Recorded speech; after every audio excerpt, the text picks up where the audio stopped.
Welcome back to the Three Angels in Time Ministry as we continue our reading on the next topic, confession. He that loveth his sins shall not prosper, but whoso confesseth and forsaketh them shall have mercy. Proverbs 28 verse 13. The conditions of obtaining the mercy of God are simple and just and reasonable. The Lord does not require us to do some grievous thing in order that we may have the forgiveness of sin. We need not take long and wearisome pilgrimages or perform painful penances to commend our souls to the God of heaven or to expiate our transgression. But he that confesseth and forsaketh his sin shall have mercy. The apostle says, confess your faults one to another and pray one for another that he may be healed. James 5 verse 16. Confess your sins to God, who only can forgive them, and your faults to one another. If you have given offense to your friend or neighbor, you are to acknowledge your wrong, and it is his duty freely to forgive you. Then you are to seek the forgiveness of God, because the brother you have wounded is a property of God, and in injuring him you sinned against his Creator and Redeemer. The case is brought before the only true mediator, or great high priest, who was in all points tempted like as we are, yet without sin, and who is touched with the feelings of our infirmities, Hebrews 14 verse 15, and is able to cleanse from every sin of iniquity. Those who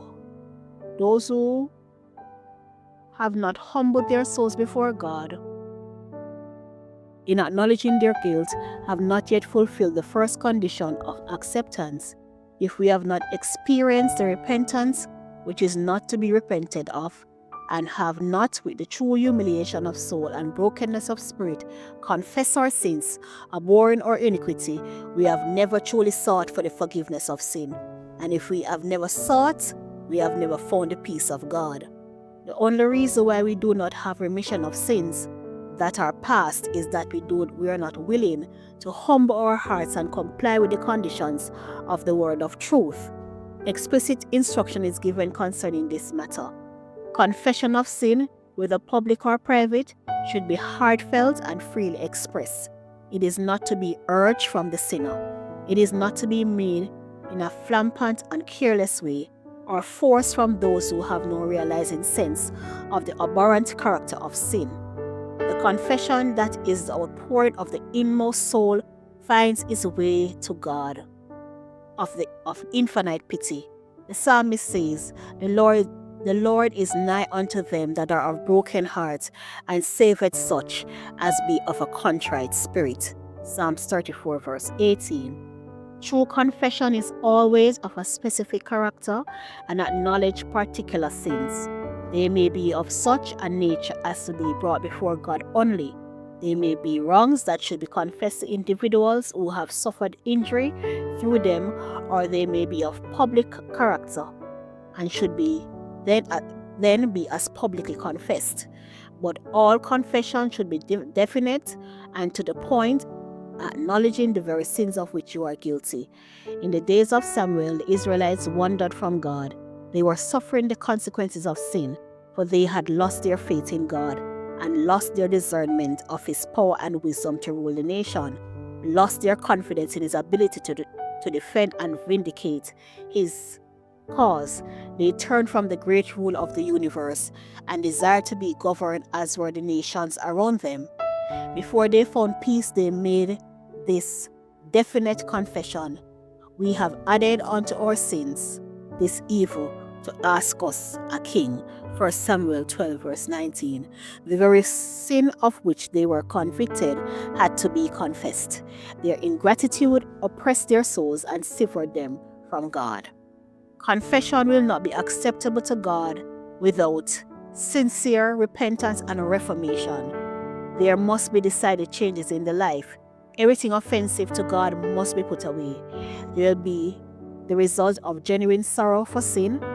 The work that we have to do on our part is plainly set before us.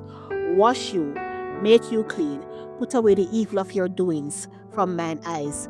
Cease to do evil of your your doings from before my eyes. Cease to do evil, learn to do well. Seek judgment, relieve the oppressed. Judge the fatherless, plead for the widow. Isaiah 1:16-17.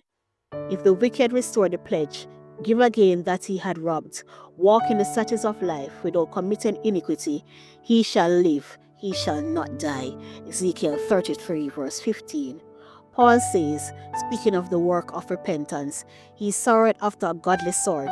What carefulness it wrought in you, yea, what clearing of yourselves, yea, what indignation, yea, what fear, yea, what zeal, what vehement desire, yea, what zeal, yea, what revenge. In all things ye have approved yourselves to be clear in this matter. 2 Corinthians 7:11. When sin has deadened the moral perceptions, the wrongdoer does not discern the defects of his character, nor realize the enormity of the evil he has committed. And unless he yields to the convicting power of the Holy Spirit, he remains in partial blindness to his sin. His confessions are not sincere and in earnest. To every acknowledgement of his guilt, he adds an apology in excuse of his course, declaring that if he had not been for a certain circumstance, he would not have done that or this for which he is reproved. After Adam and Eve had eaten of the forbidden tree, they were filled with a sense of shame and terror. At first, their only thought was how to excuse their sin and escape the dreaded sentence of death. When the Lord inquired concerning their sin, Adam replied, laying the guilt partly upon God and partly upon his companion.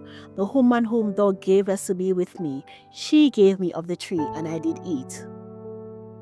The woman put the blame upon the serpent, saying, the serpent beguiles me, and I did eat. Genesis 3:12-13. Why did you make the serpent? Why did you suffer him to come into Eden? There was the questions implied in her excuse for her sin, thus charging God with the responsibility of their fall. The spirit of self-justification originated in the father of lies has been exhibited by all the sons and daughters of Adam. Confessions of this order are not inspired by the divine spirit and will not be acceptable to God. True repentance will lead a man to hear his guilt himself and acknowledge it without deception or hypocrisy. Like the poor publican, not lifting up his head so much as his eyes into heaven, he will cry, God be merciful unto me, a sinner. And those who do not acknowledge their guilt will be justified, for Jesus will plead his blood in behalf of the repentant soul. The examples in God's word of genuine repentance and humiliation reveal a spirit of confession in which there is no excuse for sin or attempt at self-justification. Paul did not seek to shield himself. He paints his sin in its darkest hue, not attempting to lessen its guilt. He says, many of the saints that I shut up in prison, having received authority from the chief priests, and when they were put to death, I gave my voice against them, and I punished them oft in every synagogue, and compelled them to be blasphemed, and being exceedingly mad against them, I persecuted them even unto strange cities. Acts 26:10-11. He does not hesitate to declare that Christ Jesus came into the world to save sinners, of whom I am chief. 1 Timothy 1:15. The humble and broken heart, subdued by genuine repentance, will appreciate something of the love of God and the cost of Calvary. And as a son confesses to a loving father, so will the truly penitent bring all his sins before God.